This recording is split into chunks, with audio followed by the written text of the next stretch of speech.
Boys, I'm tired of being my own bartender. I'm sick of it, man. I'm sick of it. Like, I actually have begun to make, like, different things that I really like old fashions.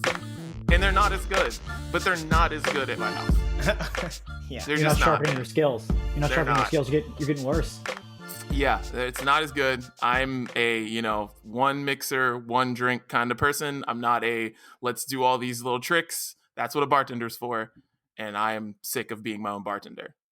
Man, this is so perfectly timed because this past week, I have thought more than any week so far in quarantine that, like, I never knew how much I could miss drinking in a bar.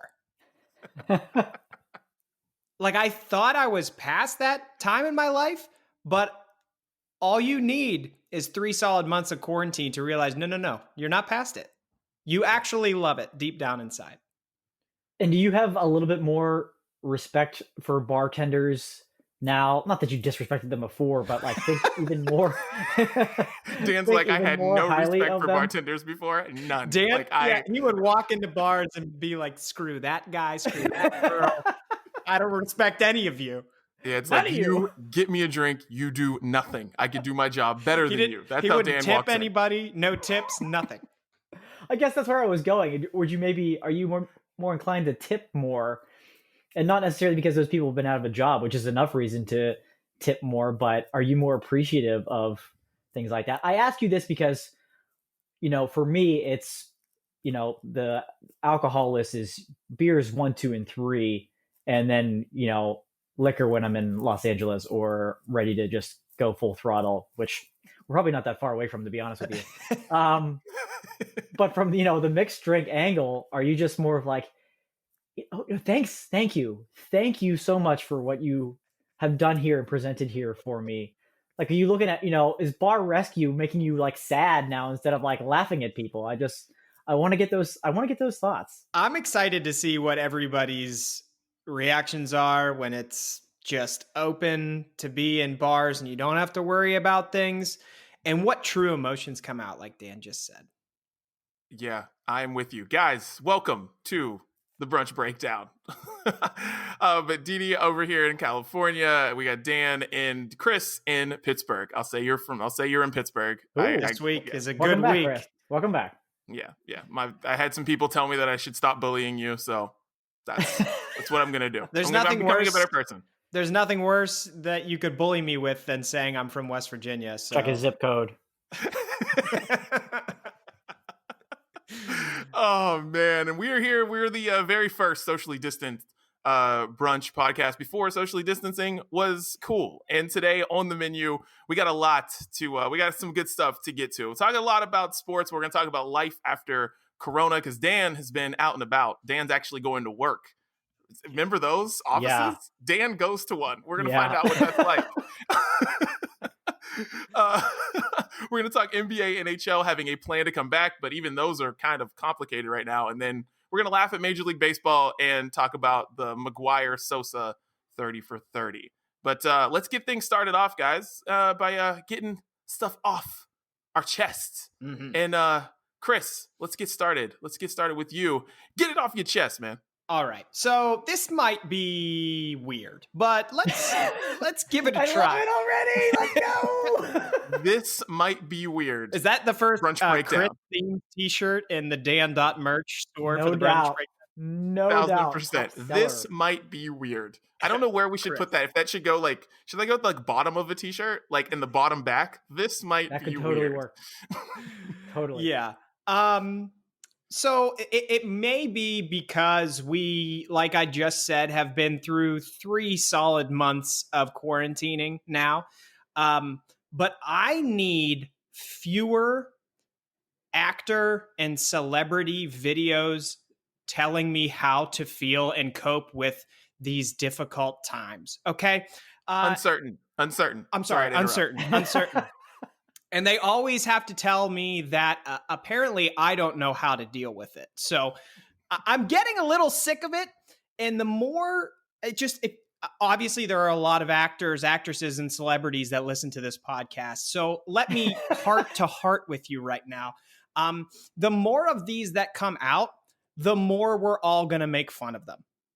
And you can't all just say the same 2 or 3 sentences over and over again and like cut them up so that this person says 5 words and then this person says the same 5 words and then 7 more people say those 5 words before we get to the next 5 words. And it takes all 2 minutes and 20 seconds that Twitter allows you to put into a video to hear what the stupid message is before we can all make a parody of that video. Actors, actresses, celebrities, please, at this point, can you please say something real? That's my overarching plea to get it off my chest. Dee Dee shared on our group text it ended up being like 27 minutes of Dave Chappelle talking about just the last few weeks of our country and I mean even more than that. And he actually talked, and I appreciated that. And right before I saw that, I saw a celebrity video, probably the 50th one, and I reached the tipping point. So please, that's what I need to get off my chest this week. Wow, that was stand up. That was solid. Beautiful. We all needed to hear that. Yes, 1000% agree with you on that one. And oh my God, that Dave Chappelle special, incredible. Oof. Yeah, incredible, because Really he literally amazing. just talks for less than 30 minutes. Looks at a book, looks down at a book, has his talking points there. It's like he had his thoughts of what I feel like he had his thoughts on what he wanted to do for a show and then just threw it out. Mm-hmm. Yeah, about 9 or 10 minutes into it, he said to the crowd, I know this isn't funny yet, but he just kept going and nobody had a problem with it because everybody appreciated him just like walking you through instance after instance after instance where the police brutality issue has popped up and how we have not had the action that we needed. I thought it was tremendous. Yeah, and just the way that just the way that he brought everything back around together with it.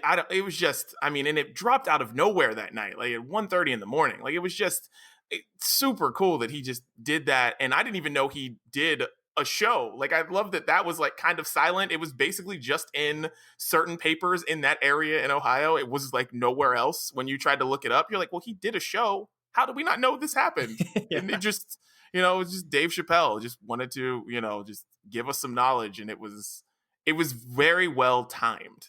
Like I needed to hear that stuff. And a lot of people needed to hear that stuff. It's really good. Maybe Dave was also frustrated by all of the actor, actress, and celebrity videos that have come out. Well, he mentioned that in there. Mm-hmm. He mentioned that. The streets will speak for themselves. I was like, that just rang in my head for like 3 days after that. Yeah. Well, Dan, get it off your chest. Go. So you briefly touched on the fact that I have been out and about with Pennsylvania's mostly green zone territory now. And we'll touch on that a little bit. But one element that this sparked from is I am so sick and tired of these old people. Yeah, old people. Oh, Dee Dee's already smiling. And it's just like completely oblivious to the fact that what is going on, anything around them. Do you have a television? Are you kidding me?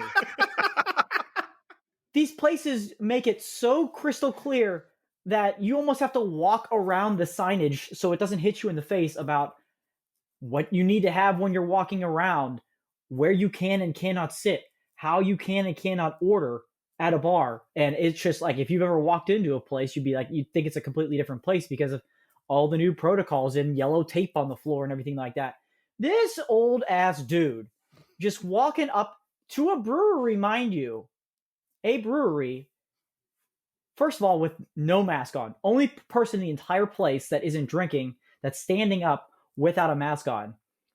And the very nice bartender at the time said, "Yes, sir, can I get you a mask? Could you have a mask of your own?" He's like, "Oh, you do that too here, huh?" Yeah, dumbass. Everywhere in the state is doing that right now, okay? Again, you've turned on the TV in the past couple of weeks, haven't you? And the guy, the employee's like, actually, sir, it's state of Pennsylvania, but we got to follow along with everybody else. And he goes, oh, I know, I'm an Uber driver. Excuse me, what? So but you don't know? Like, you don't care. That's got to be what it is.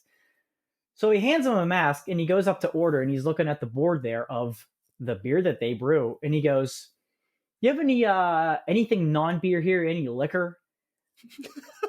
And sometimes this brewery does, but he went to a brewery for liquor. He's going there for liquor and they're like, no, sorry, sir, we're not doing liquor right now. Actually, it's just our beer that we have brewing here. This is incredible.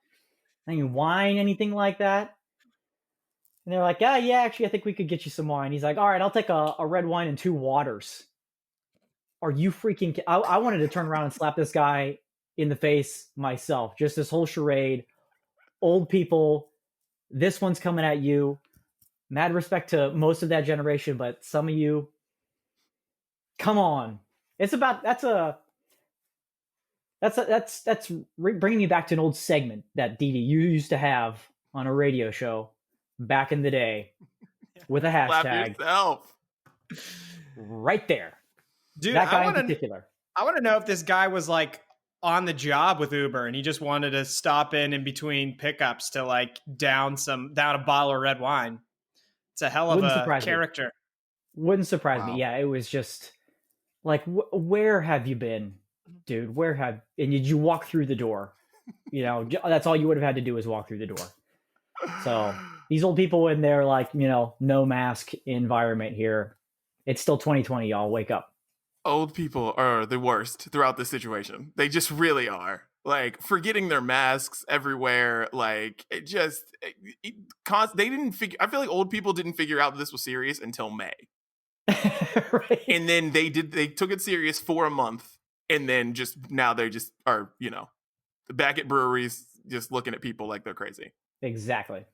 Did you guys by any chance see the clip of Bill Burr on Joe Rogan's podcast? Yes.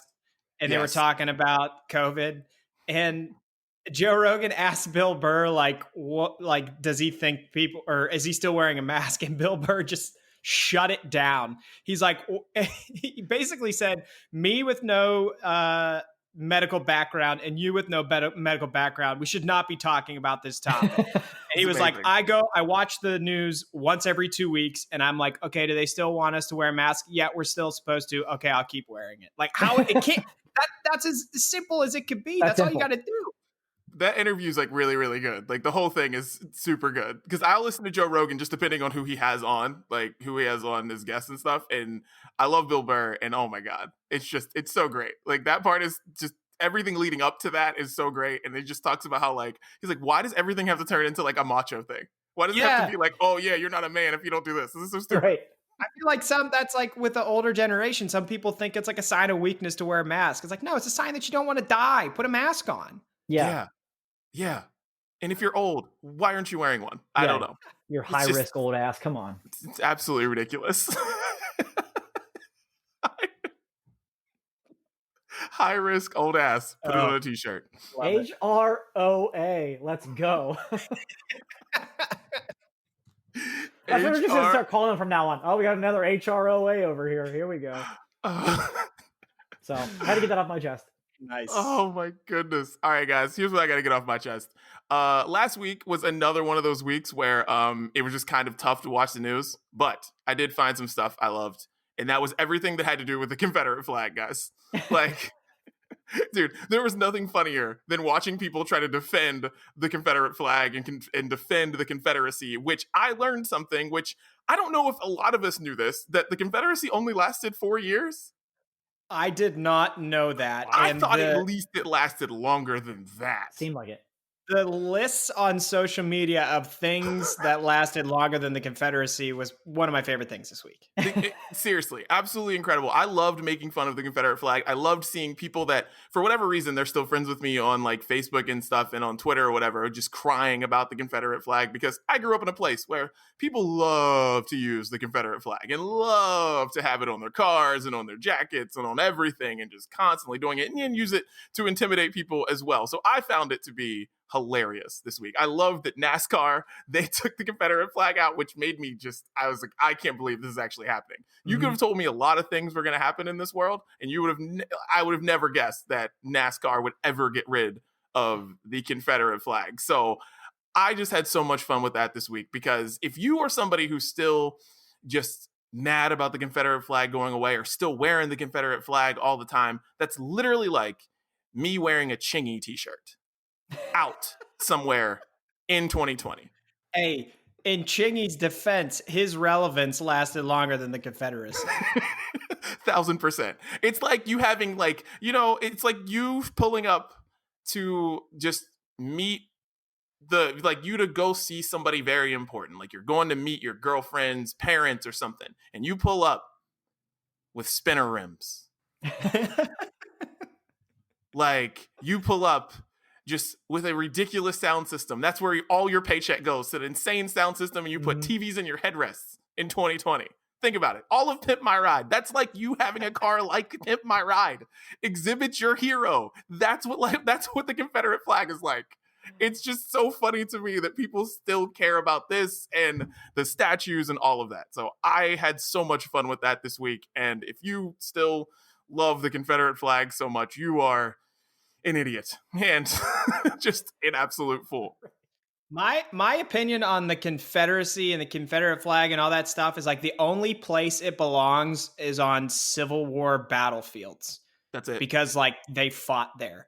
Outside of that, like you don't need to be driving down I-79 with it hanging out of your truck as you go into Washington County because you think it's cool. Like it's not. And everybody that drives past you in your car is taking pictures of it, and then they're going to put it on Twitter and make fun of you. So just stop. Exactly. Shaming people. That's what I want to do in 20. I'm just shaming everybody I see. Anybody I see on anything with a Confederate flag, I'm just going to shame you now. Because that's just what it is. I'm going to shame you. I have no time. Shaming is back for 2020. We're done with no shaming. We're shaming everybody in 2020, especially the Confederate flag. So yeah, because that flag, I mean, on a serious note, that flag was used to intimidate. That flag is used for just out racist ways. And it's like, don't give me this whole, oh, it's history, it's that. No, it's not. Yeah, the history is that they lost. They lost. Okay, exactly. You lost. So what else? Exactly. So what else are you using it for? One flag. All right. There you go. 1000%. Yeah. It's so stupid. But I had fun with that this week. And even though it was a serious thing, but it did give me some stuff to laugh at this week. For sure. Well, boys, Dan, you are at work. So we have to talk about life after Rona, even though Rona's not gone. Which is the weirdest thing about everything going on everywhere. I mean, things are opening up here, things are opening up there, all across the country, things are opened up in different ways, but like coronavirus isn't gone. So what's life like after Rona, during Rona, Dan? That's a wonderful question. I think we've all been a little eager and anxious to finally be able to get out of the house in some capacity. And we're lucky enough, at least in Western Pennsylvania, and like you said, in California, where you are, Dee, that we're starting to be able to do that. And unfortunately for me, that includes going back into the office 2 days a week for some particular reason that is completely unnecessary, because I work in a place where there's a lot of different companies and their offices, and I can see that nobody else is in any of those other offices. So it's definitely not, in traffic has never been so smooth. I could be traveling to work on Christmas Eve, and there's less traffic today than there was on Christmas Eve. It's just mind-blowing how many people are still not back in the office and not back at work. Having to wear a mask around everywhere is super annoying, and that's not a future I want to be a part of for a long, long time. So if that means working from home for the next 6 months, then fine, we'll do it. So that part's been weird, adjusting to life back at work in some capacity. They're trying to keep people on a rotation, so not everybody's back in the office all at once and keeping people apart. But, it's still an adjustment. Anytime you're walking away from your desk, mask on, baby, anywhere you go. So it's difficult, and I'm one of the, I guess, unfortunate ones to be back at it early. But hopefully that doesn't increase anytime soon. But you two are still in the comforts of working from home, correct? Oh yeah. Yes, sir. Full in it. With no plans of going back. Like none. There's like no sign of anybody at my job going back to work anytime soon. Yeah, I envy that. I do. Because my job could completely be done from home 100% of the time right now. I guess the upside to that is the ability to be able to go out and go to restaurants and bars and things like that now. So yeah, hell yeah, we took advantage of that because like Didi, you were saying, you're sick of becoming your own bartender, and I'm sick of that too, and I'm sick of becoming our own chef 7 nights a week. So it's been nice to get out. My girlfriend and I went out to dinner last 2 weekends ago. I guess the first weekend we were allowed to. Again, a little weird having to wear a mask everywhere unless when you're sitting down, but it was nice to have somebody else's food for once that was gonna for sure be good. Not like, oh, I hope this turns out well. It's just like we sit down and you're like, all right, we're definitely getting good food tonight, no matter what. Dude, isn't that the worst thing about all of this? Is that when you make something, I don't know if it's good or not. I am not a cook. Like, I get on the grill and I know how to use the temperature gauge to make sure that no one's going to die from my food. Yeah. You know what I mean? But I don't know if it's good or not. And like, I can tell when stuff isn't good because like my lovely wife will not tell me if something's bad, but I will be able to look at her plate and see that it was bad, which is very deflating because I'll eat anything. So I'll eat my own food. It's gone. I look at her plate and she's like, oh, I just really wasn't that hungry tonight. As she's like destroying popcorn like later on in the evening. So yeah, that was nice to be able to get a guarantee. Not that I've been having bad meals, but it's that whole like, I don't know, we've never made this before. It's been a lot of, we've never made this before, let's try it. We went to a restaurant that had the precautions in place and we felt 100% safe and weren't near anybody. So that was nice. And then been to 2 breweries as well, back home. Good to be back home. Again, following the proper distance and protocols there with masks on, except when you're actually consuming. So it's been nice. It's been strange. There's no doubt about that, but we're very social and active people that like to be out and doing things. And there's still a lot of things we cannot do and we won't be able to do for a while. So we're being kind of picky and choosy about where we go and how often we go, but it's been nice to be kind of reintroduced back into the world a little bit and, look at and stare at strangers, which is what we all really love to do. Well, I'm happy for you, Dan. It had been a while since I saw various beers on your IG story that weren't from your own kitchen counter. Right. I know. It was nice to change that up. And full disclaimer, and I had to tell the two of you this, and I'll do it to anybody that's listening that I haven't had to say it already. Yeah, there was a lot of beer on my Instagram throughout the quarantine. And there was the can and the beer, and it was quite often. However, those were shared. So just to be fair, because it's like, wow, this dude's crushing 3 16-ounces in 45 minutes. Why don't you pull back a little bit there? Nobody believes you, Dan, but that's okay. No, you could say that. I don't believe you at all. I don't believe you at all. Also, don't believe your girlfriend wants to share a beer with you. Like I've met her. Like there's nothing about her that says, you know what, I want to share a beer. No, that's nothing fair. about her says that. That's fair. Yeah, not really believing you. Just hope you didn't gain too much weight. That's all. Yeah, but one of the places we went to was actually like an event, quote unquote. It was an anniversary party for a brewery here in Pittsburgh. They had planned to have the whole street shut down, have this big street party, but instead they had to sell like tickets to 2-hour window allotments.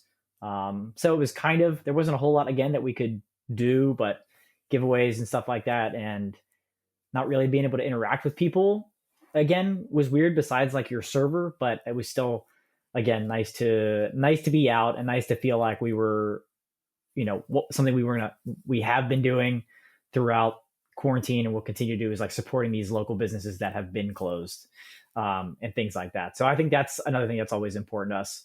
We're not going to these places that we know are going to be fine or have been fine or will be fine.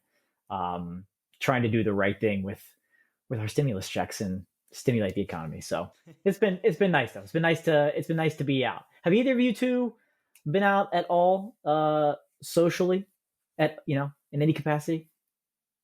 Not really. No, we've done. We have started to do takeout more regularly, just to, have something exciting to do and look forward to each week. So we'll do that on the weekends. But no, like actually going into an establishment or anything like that, we haven't done that yet. Yeah, I'm with you. We keep thinking about doing something, but then it's just like, I don't trust people, man. Because the spots that I want to go to are kind of the spots that like that we go to get a babysitter on like date nights and stuff, and like there are more people there. Like there's this whiskey bar that I love called the Foreman, but the thing is, I don't know how you can socially distance at the Foreman. Like if it's a solid group there, it's not like it's like, some packed like club or something. It's a comfortable place, but it's still like I'm really close to you guys. And I also know that like there's a lot of people who did not take any of this seriously and are running around with this, and I don't want it. Like because it's regardless, like the people our age, like we don't die from it, but we could get it, and it doesn't sound pleasant. No. So like I don't want it. I don't want a fever. I don't want to have to like be sectioned off in a room in my house that like I can't be around anybody. I don't want it. So it makes me a little nervous, but I don't know.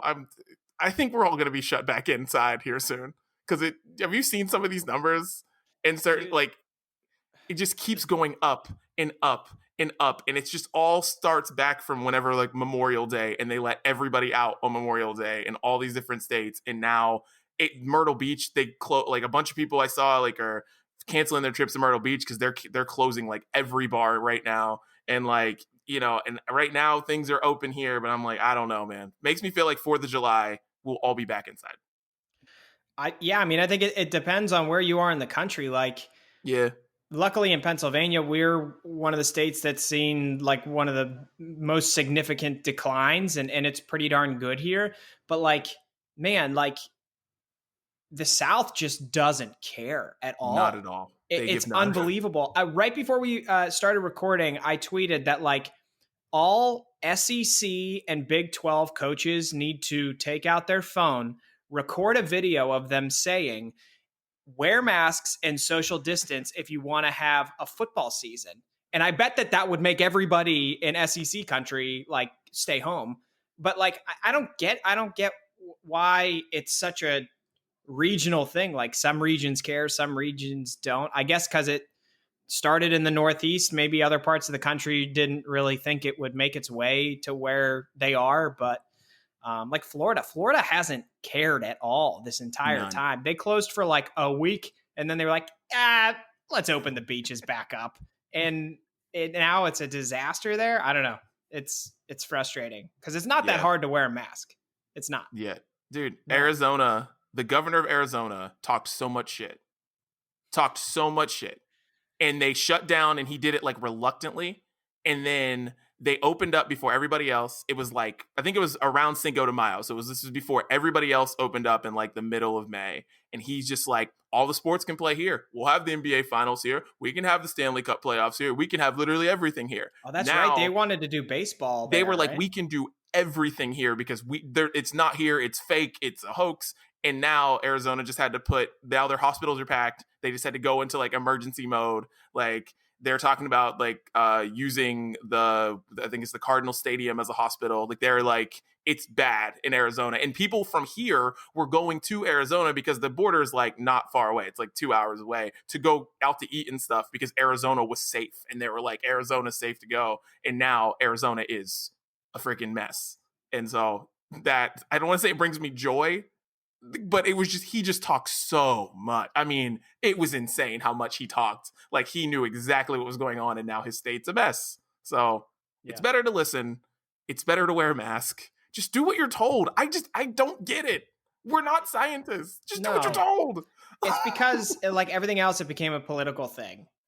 Yeah. Like, because some like Democratic governors were saying, well, we gotta stay home. Then the Republican governors were like, well, we're going to do the opposite of that.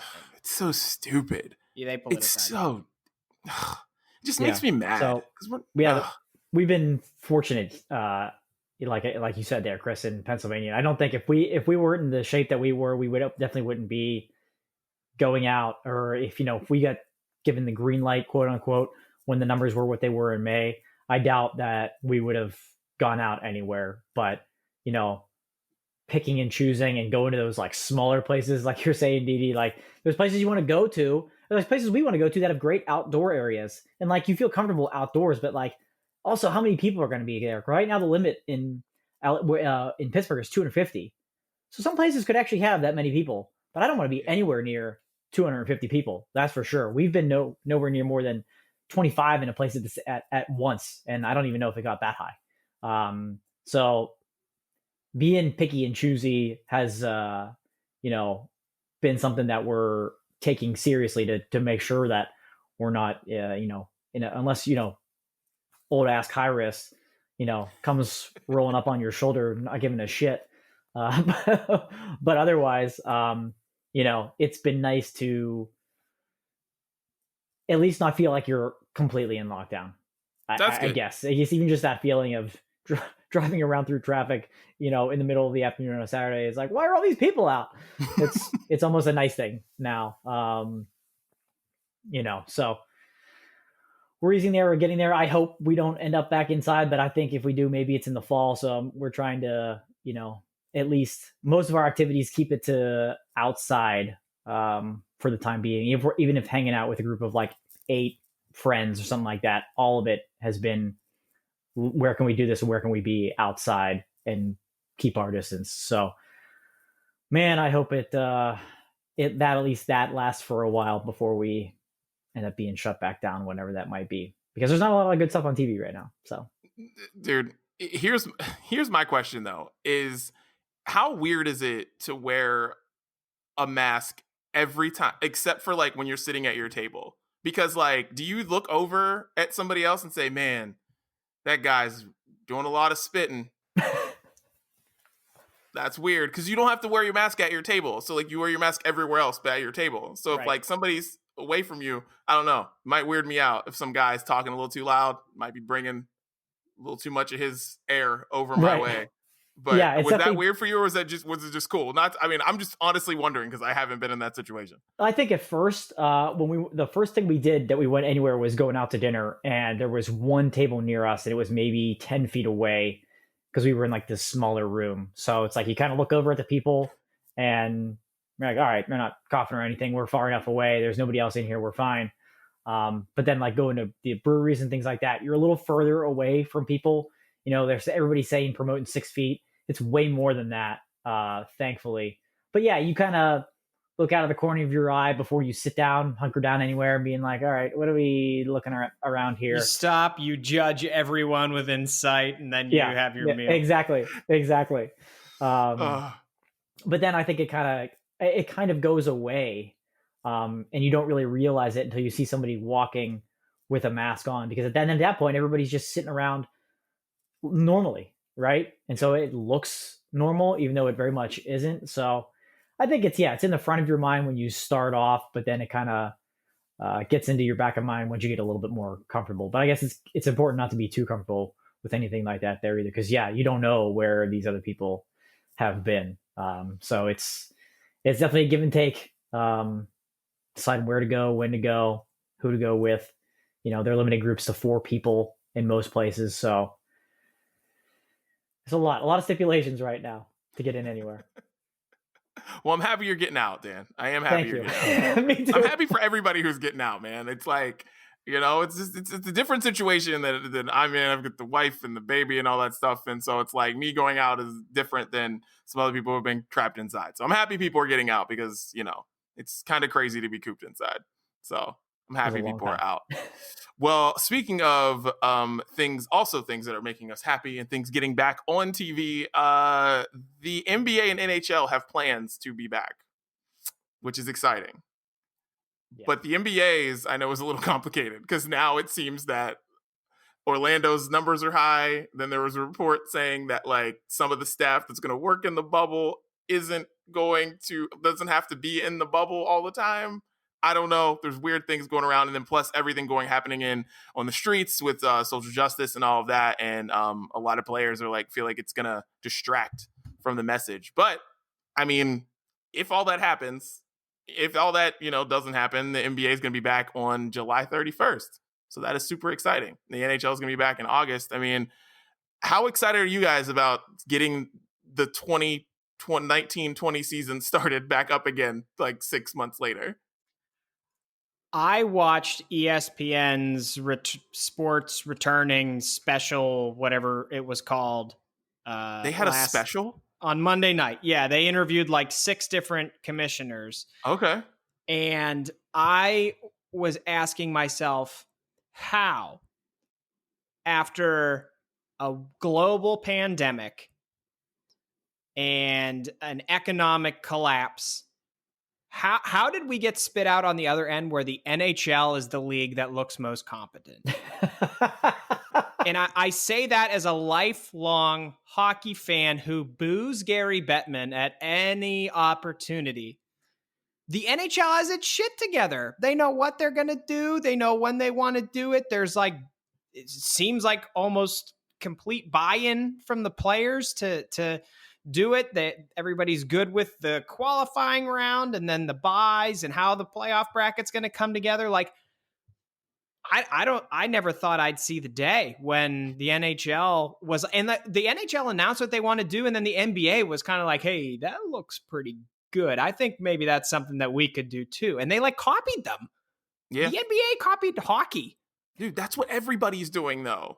I feel like all the leagues are kind of doing, they're all kind of waiting to see. And even the NFL, who they have to, college football and the NFL, they're looking at everything too. Like, you notice they haven't announced any big plans or anything like that yet either. Like, everybody's kind of waiting for the first ones to kind of go, because nobody wants to be the league that's like, okay, this was awful.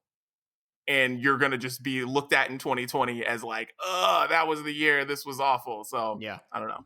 Yeah, I think football is waiting to see, like you said, as these sports come back, basketball and hockey, and the shit that goes wrong with them, football is going to figure out how to probably do it better. So, of all of them, football is in the best position, obviously. But it is just exciting, yeah, at least that. Because right, there's been talk about returning to facilities and returning to play for a while, right? The NBA had, it was the first week of May, they were originally saying players can go back to the facility in limited capacity and things like that. And so, here we are over a month and a half later, where we're finally getting to, plans that are in place, that have remained in place. Nothing's being pushed back at this point, which, like you said, Didi, Florida, kind of maybe, I don't know. But, I'm excited. I'm excited for it because we lost so much of it all at once at such a peak time, especially for the NBA and the NHL. I'm just as shocked as you, Chris, that the NHL seems to be the league that is driving this ship. You could even say, Gary Bettman. It's not even, they are. Gary Bettman, the NHL commissioner, was interviewed last night. He was sitting in his backyard, on a patio in the sunshine. He put a goal behind him to look like he was sports specific. There were chipmunks crawling. Because not everybody knows who he is. I mean, he was just on display, sitting there yeah, ask me a question. Ask me a question and watch all these other people copy off of me. Ask me another one. Let's see what they do. Unbelievable. It blows my mind. And I don't think NHL is in a rush to get back because they think they're going to be able to capture viewers first and maybe win some people back that have not watched hockey or get new viewers, because it turns out they may not even be the first ones that are actually returning to play if the NBA gets in just a little bit before they do. So I don't know. It's weird because they didn't have anything to gain. But you're right. They've had the most, everybody has agreed. There's been, no dissatisfaction from the players to the owners, even to the fans, I don't think, because putting this new playoff format out there, people were talking about what all these leagues were going to do, NBA, NHL, what were they going to do? And the NHL was just here it is. And everybody's all right, cool, fine. We'll see it. We're ready to go. And these other leagues, there's been bumps along the road and still these conversations. And Didi, like you mentioned, in the NBA, it's taken a complete left turn now, whether or not it's even the right thing to do with the context of everything that's happening right now. So I hope both leagues come back for the right reasons and things will be able to be maintained. But we're all going to wait around until we find out which player from what league gets a positive test first and how that league is going to react, because they say they have their plans about how they're going to isolate the individual, test the team, blah, blah, blah, blah, blah. Yeah, okay. We'll see when that actually happens. If it gets to a point, if it's one player, then if it's two on another team, then what do you do? I hope we don't get there, but I think everybody's waiting for that point to say, what's that, pull in case of emergency plan? Are you going to shut down the season again? I hope that we don't have to get there, but encourage that. Again, we're a couple of weeks into this conversation, and those dates in July for the NBA and the NHL seem to be steady and hopefully manageable, approachable, that this can actually happen this summer. Yeah. And do you guys see what the NHL like put out too, which just has, because they're thinking about things like this that lets you know that they're like ready to go, is that they were talking about camera angles and how they were basically going to shoot games like it's a movie. No. And bringing in like directors that like they have like a director that they're bringing in that's like shot movies and thinks they can do it this way, because they were talking about it's going to be an experience on television like you've never seen before, because they said they're going to make the product like it's a made for TV like event. And I'm like, let's go. That's what I want all the leagues to do. And I haven't heard any of them talk about that, but the NHL, who's never on their shit. They are like, no, we're thinking about making this thing look like a movie. And I'm like, let's go. I'm ready. Let's do this. Where has this been? That's what all the leagues I'm should all be for thinking that. about. Yeah, Yeah. Absolutely. You know what, though? At the end of this, though, I'm still like, NHL is going to maybe come out on top. And I'm still like 10 years from now, I'm going to be like, yeah, but you know what? It took a global pandemic for them to do this. Like it took that for the NHL to change, but at least they're going for it. Yep. Unlike baseball. Yeah. It's hockey's chance to take the number 3 spot back.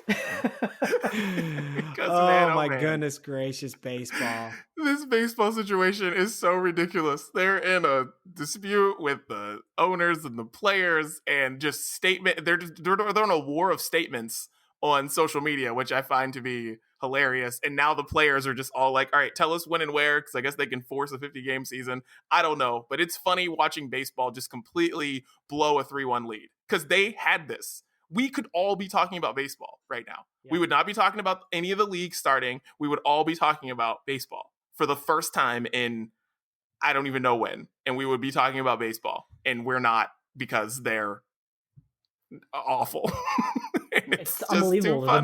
The mess they put themselves in. Yep. The players, the owners, the commissioner, Rob Manfred's just got to be like, I don't even know what the hell to do at this point, because he can't make anybody happy. Because he, technically works for the owners, but he's got to be working, thinking from the players' perspective too. Agents are involved.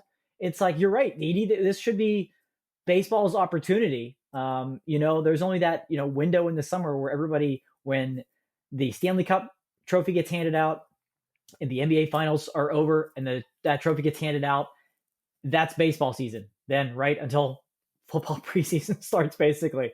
And they're not going to have any of that. They're going to get completely lost in this mix if they even play any games whatsoever, and they look terrible. And now they have fans turning on the team and the players that they're not going to want to, support it to begin with. They're not going to get the television viewers.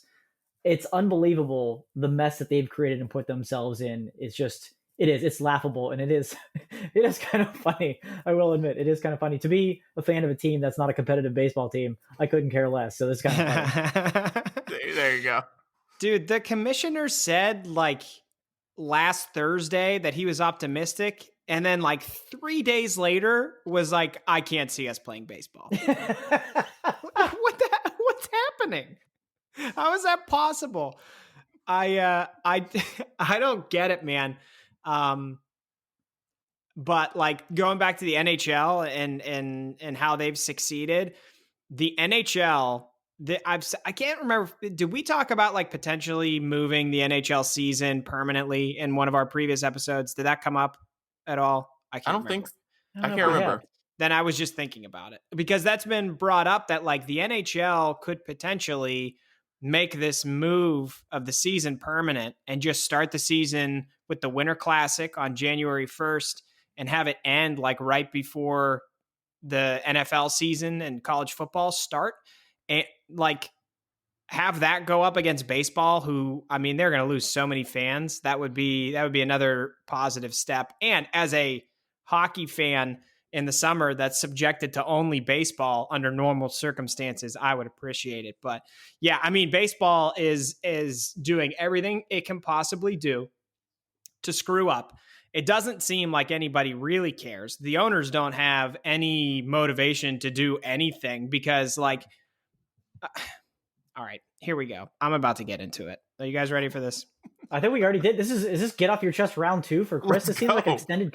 Pretty much, because this is going to transition into Sosa McGwire, which is a much more enjoyable topic to talk about. But like on the surface level, nothing about baseball makes any sense.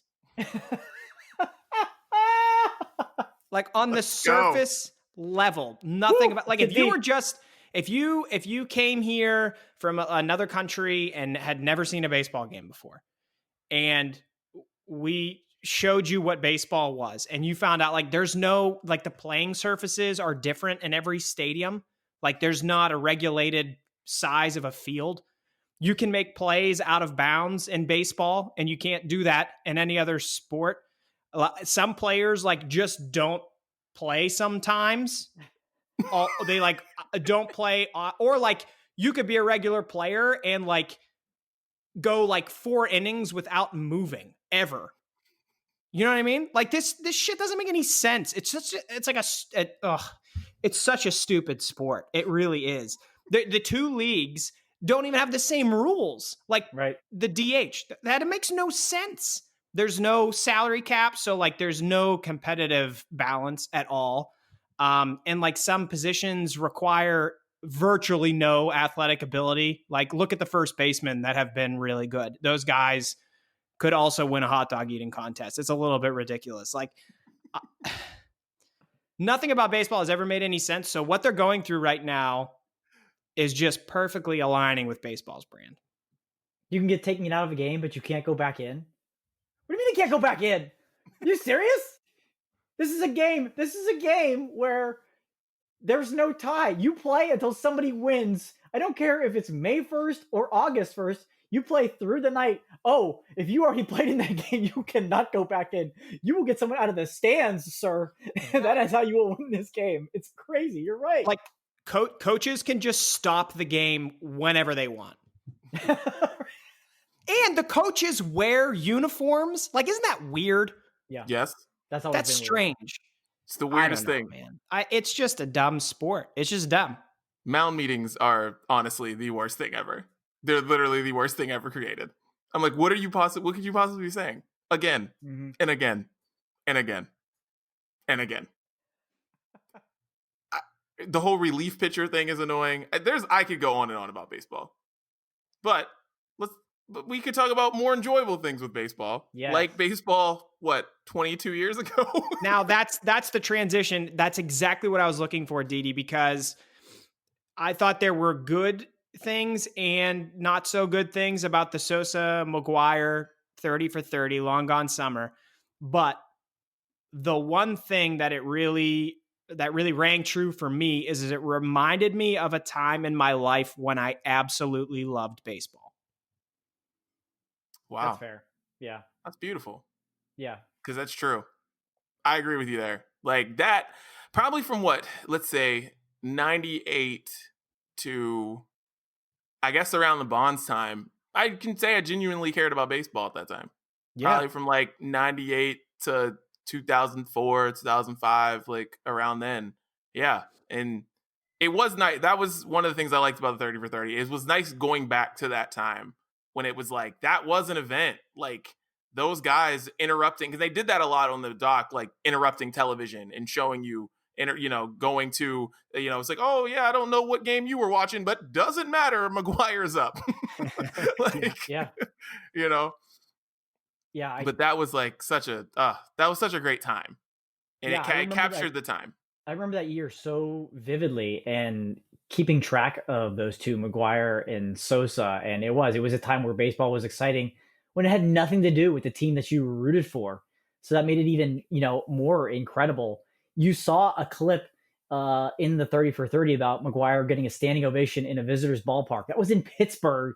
He got a standing ovation and he had to come back out for his curtain call. It's crazy. They're selling out games in St. Louis when they're playing the last place Marlins. Everybody's watching these games when it has nothing to do with competitive balance of the league and what teams are doing in the playoff run. It was just so unique and so rare at that time. I remember growing up and experiencing that, and that was definitely cool to kind of relive what that used to feel like. Because up until after Bonds did it, there hasn't been anything really close to that.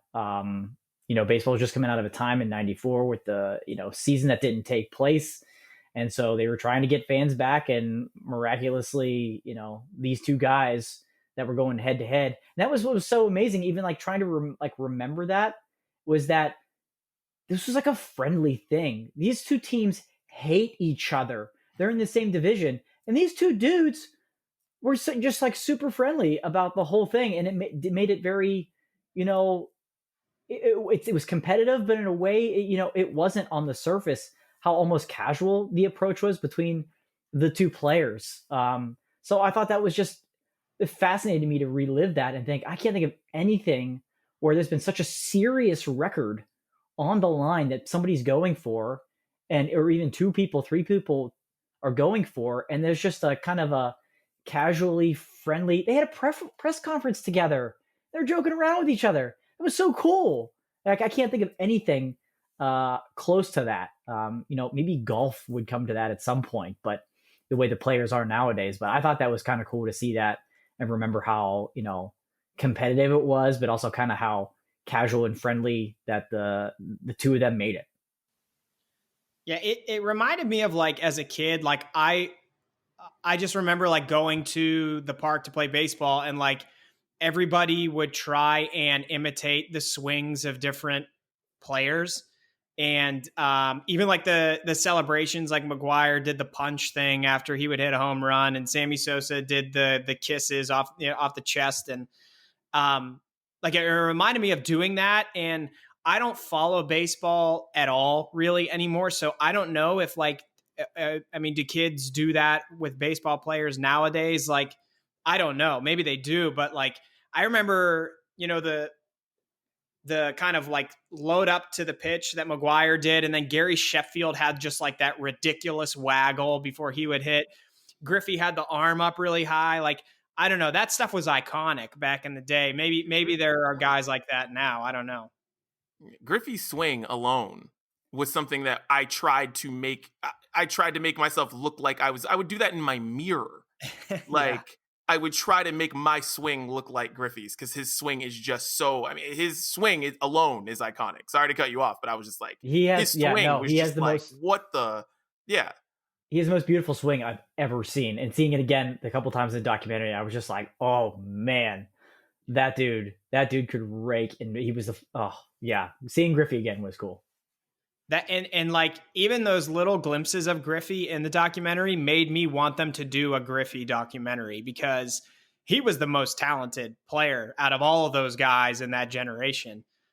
He never, like, obviously he didn't set their home run record, but like as a baseball player, he was more talented than all of those guys because he could do so many things. But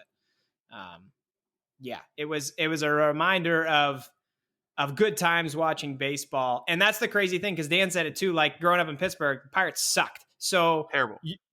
Everybody still enjoyed baseball back then because there was something cool to follow. And there's obviously not that anymore. No, on the 30 for 30, things that I hated, which was a lot, because I enjoyed this 30 for 30, but at the same time, I was like, literally like, this is awful. I hated everybody talking in it. I think every single person who talked in this thing, I wanted to punch in the face. They all have very punchable faces. Like, I was just like, I just don't, because I think it's just because I don't like talking to baseball people. And I realized that why I don't like talking to baseball people about baseball. There's some nice people I know who love baseball, but I'm just saying the way that they talk about the sport it's like, are we talking about the same thing? The way that you're talking about this is so lame and so just takes all the fun out of it. And then you're watching this footage and you're like, were you there, or are you just like filling out your score sheet? You know what I mean? It's like ball goes up and you're just like, all right, let me fill out this score sheet. That's what I'm doing. I can't stand people who love baseball because they almost sound like they're doing play-by-play for a baseball game all the time, or they're just a stat dork. And I just can't, there's no fun in that to me. And that's what I hated about this doc, was the people talking just sucked. Except Sammy. That was it. Oh, so that's it. Like one of my big things against it was like, there needed to be more Sammy. It was so focused on McGwire, and I understand he's the one that won the race, but like, if you take Sammy Sosa out of that race and replace him with probably anybody else, it's not going to be as entertaining as it was. Because like they basically had like pointed out that McGwire was kind of boring. Yeah, he was a boring dude with the media. He also didn't want to talk to the media at a certain point. But Sammy made it interesting. So I wish they would have done more on Sammy. I felt like he got the short end of the stick. Yeah, honestly, I agree with you there. That they were both probably interviewed for hours, and there wasn't enough of Sammy. Honestly, probably could have been done in an hour. The first 90 minutes I'll even give you were boring and kind of hard to get through. And I know you have to like get to that build up to the end, but echoing what you said, Didi, with the people that were just talking about it, it never elevated, it to that level of how it actually felt during that time. It really probably could have been done in an hour. Get rid of most of the reporters and everything. Go back and forth with McGwire and Sosa, who can actually tell you what that was like. Because the first 90 minutes of that thing were just kind of snoozy. And I love 30 for 30s, but this one was just, I was a little let down about how long it took for me to be like, okay, this is good now, and I want to see every second of this and relive it again. But a little too long for me for what they were able to present. Yeah, I didn't need to know about like Mark McGwire's rise from Southern Cal to the Oakland A's. Like, I didn't come for that. There's nothing to get from that either. What, he used to be a pitcher. Oh, cool. Like, I don't need to break that down. Yeah. No. That was, because I don't know if I don't even know where that was going. Because usually when they do that on 30 for 30s, it's like you get to a place where you're like, oh, okay, that makes sense. We get back to this thing. Basically like how the Rodman 30 for 30 is, where it's like you get to a point and it's like, oh, okay, all of this starts to make sense from his upbringing and all this stuff. And that's kind of what that means. But he took steroids. He's one of the most memorable people in sports, but like his upbringing, him almost being a pitcher, him being in Southern California, I needed none of that. Like, he never came back and pitched in a game. So no, like there was nothing about that I needed to know. Like, just nothing. I don't know. It almost felt like this was a 30 for 30 that they had scrapped before, and then quarantine happened, and they were like, okay, we're gonna do this now. Because this didn't feel like because the Lance one didn't feel like that. But this one felt like they were just like, we have this Mark McGwire and Sammy Sosa one that we kind of didn't really have. Everybody's inside. Throw it out. So I don't know. Like the concept of it seems cool, right? Like a 30 for 30 on that year and kind of that race and everything, because how unique it was. But I don't think the story was just told well enough. And again, I think maybe an hour, it should have been an hour. And that's kind of a shame, because I feel like it did mean so much to so many people, and it was so unique and cool to live through at the time, but it didn't quite do a lot of justice for, like I said, maybe that last half hour I enjoyed, but for the most part, this was kind of, I don't think I'll remember this one or want to tune back on it if it's ever playing again.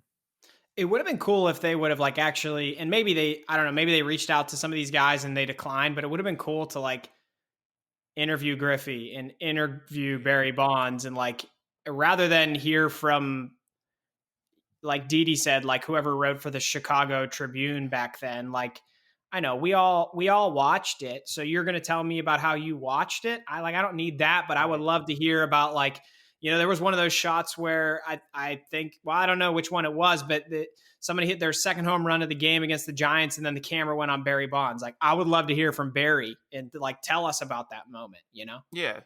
Like hearing from the pitcher who gave up number 7. Not number 70, number 62. 62. Yeah, that was cool. Yeah. That was one of the things that was cool because he's still pissed about it. He's still mad. He's like, no, I pitched the whole game to make sure he could not hit. I didn't care if I walked him. I didn't care what. I just knew he was not going to hit that one on me. And it was just cool hearing him talk about that because that was an actual player who was there, who lived it from that angle. Because I would have loved to heard, but of course I would love to hear what Griffey had to say about that, because he was in the race with those guys and everyone thought he was going to be the one that did it. Then all of a sudden this dude named Sammy Sosa comes out of nowhere and freaking, he's the story now, and he gets passed by those guys. And also those guys are steroid users. So now it's like, how does Griffey feel about that? Yeah. Where it's like he got completely passed over in history and he's not a part of that 98 story. You completely forget about Griffey, and he's one of the most iconic players to people of a certain age. He gets completely forgotten about because of those two. And I would have loved to hear what he had to say about that too. And those other guys didn't have arguably the greatest baseball video game of all time like Ken Griffey did. Exactly. So, shouts. That's another thing. Kenny G. No, that's another thing. Nobody likes them as much as they like Ken Griffey. None of us talk about Sammy Sosa or Mark McGwire in the same sentence as we do Ken Griffey and even Barry Bonds. No one does that. But everybody that bought Nintendo got the free Ken Griffey Jr. game with it, and he touched our lives. He did. Did this also, Didi, I feel like, actually, probably all three of us have talked about this at some point in time. We have to talk about steroids, right? Because I'll go on record a million times over and say that, I would be perfectly fine if baseball players took steroids and baseball was still as entertaining as it was in 1998. I mean, I'm cool with it. They all knew it. Take them. If you're allowed to take them, take them. I don't have a problem with it. Right. They all watched it happen. If they're all doing it, you're still going to get the best players, out of it. And it's just going to make it more entertaining. You don't have to juice the ball like they're doing nowadays to try to make it more exciting. It's not. It's never been able to live up to that era. And there's the big debate of whether or not those records should stand and apply and everything like that. I mean, you say everybody was doing it. Was it everybody? No, but it was 95% of the players. So you got to take that into context whenever you think about that stuff. And it was definitely a way more entertaining form of baseball. That's for sure. And let's be honest, they're doing it in other sports, guys. Oh yeah. They're doing it in other sports. I'm sorry. You see how these guys are. I love the NFL. I have no problem with the NFL, but I'm sorry. There are certain body types and weights that aren't supposed to move like that. No. Yeah, they're just not. The reason JJ Watt is injured every single year is because he is way too big for his own frame. And that's because you don't get that big naturally. You just don't. No. And we don't know what they're doing specifically, but the players are still ahead of the curve of the testing. So those guys, especially football, you can't play a sport like that and be able to play 16 weeks in a row, go through that beating, unless you're doing something supplementary. And I don't mean a whey protein shake. Okay. I mean, yeah. Oh, I need a whey protein shake and an Advil. That'll get me through the week. Yeah. Yeah. I loved how they were talking in the Sosa McGwire doc about guys were taking creatine. I'm that's not what did it. Okay. Yeah, I saw that, and because I was watching that late on Sunday, and I'm laughing when they talked about creatine. I'm seriously, guys, creatine? Mm-hmm. What? Everybody I know who has taken creatine and didn't change their body at all. Right. They all just got fat off of creatine. Honestly, everybody I know who took creatine just got fat off of it because they really didn't work out as much as they needed to, and they just got fat off of it. I take 5 grams of creatine a day. The only home run I ever hit was inside the park. Okay, so that's not what did it. There you go. That's not what did it. Creatine. Yeah, that was just that doc was so stupid. That was just Summary right there.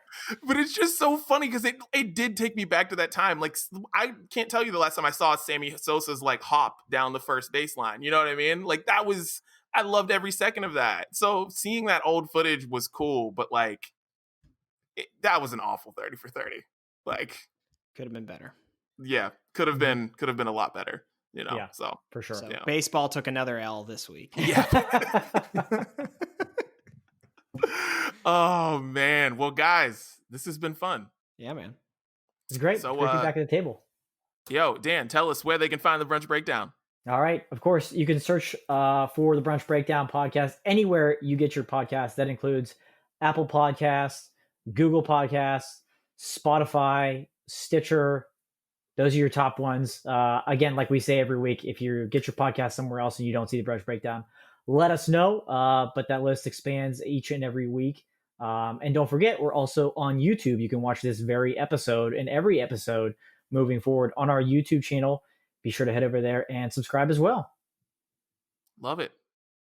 And we'll put the clips up in a bunch of different places. We got some things working. We got some things to work out. But thank you guys for listening, and we'll see you at the table next week. Later.